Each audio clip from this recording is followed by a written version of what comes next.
My name is Kat, and today I'm going to do the 10 influential books tag.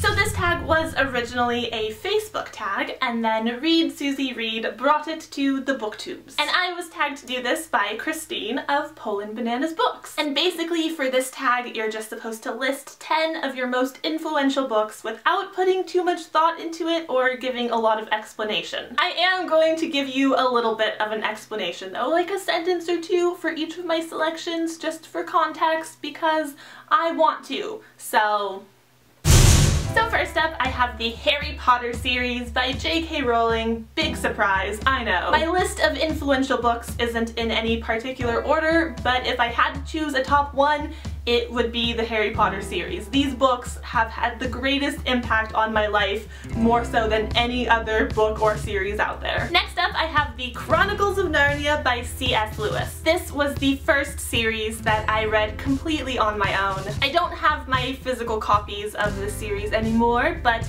I did have this beautiful box set. Even as a child, I appreciated a good box set. And the whole premise, the concept of these parallel worlds just ignited my imagination as a child. Next up, I have the Animorphs series by K.A. Applegate. And this was the series that really got me into reading for fun. With Harry Potter, that was more of a yearly event, like a habit I formed. And Narnia was more of a completing this series because it's a challenge. But the Animorphs series was pure fun. I loved them. I read every single book. There's like 64 books and companion novels. I read them all. And this was really like a gateway series. It opened me up to other series like Goosebumps and Sweet Valley High, and it just really got me into reading just for fun. Next up, I have The Hobbit by J.R.R. Tolkien. The Hobbit.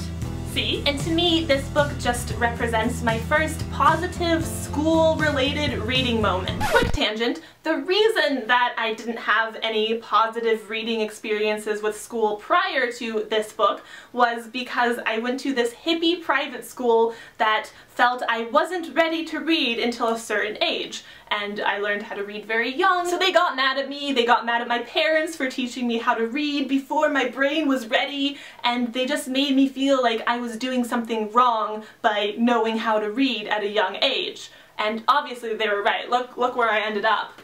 It's a slippery slope, friends. Like, if you get kids started on books early, they could turn out like this. Next up, I have The Giver by Lois Lowry, and this was the first assigned book that I fell in love with. It's a good thing I had that positive reading experience with The Hobbit, because the school years following that was kind of a dry spell for books I enjoyed. Before this one, we read The Witch of Blackbird Pond, and I hated that book. I thought it was so boring. And then next up, the teacher shows us this book, and I'm like, who the hell is this old guy? I don't want to read about him. What is he giving to these children? But of course, I ended up loving this book. I flew through it, I read it ahead of schedule, and I actually really enjoyed the assignments and the class discussions. Next up, I have the Da Vinci Code by Dan Brown. I read this when I was a sophomore in high school, and at that point, I wasn't really reading for fun anymore, you know, aside from my annual Harry Potter book. But this book really got me into reading for fun again, and it got me into the adult genre. For the rest of high school, aside from Harry Potter,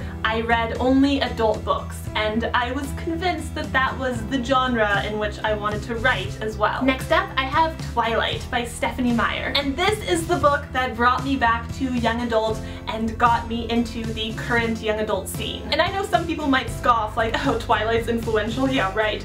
But seriously, it is. This book has had such an influence in the young adult market and our pop culture in general. Whether it's a good influence or a bad influence, if you try to argue that there's no influence at all, I'm sorry, but you're wrong. Next up, I have Looking for Alaska by John Green. This one cemented my love for young adult and also for beautifully crafted young adult books. I like Twilight and everything, but You know, it's not the most beautifully written or powerful story, whereas this one is. This book made me realize that the young adult genre was where I belonged and where I wanted to be both reading and writing-wise. Then I have The Hunger Games by Suzanne Collins. I just fell in love with the series, the themes, the writing, the characters, the plotting, and this book is not only influential but also aspirational. Someday I hope to write a book that readers will love as much as I love this book. And finally, I have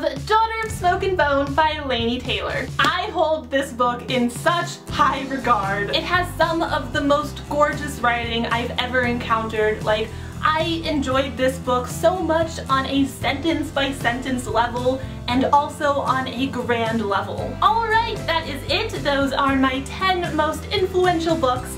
And that's all I had for this video today. Thank you so much for watching. I hope you enjoyed it. I hope you have a great night, and I will have a new vlog up soon, so I will see you then. Goodbye! You're sort of on the right track. You're on a similar Am I Edward track? Cullen? No. Jacob Black. You have a pet. I have a pet. Cat. A pet cat. A pet cat. Yeah. Pet cat. You love your cat. You love... No, you don't. It's not that.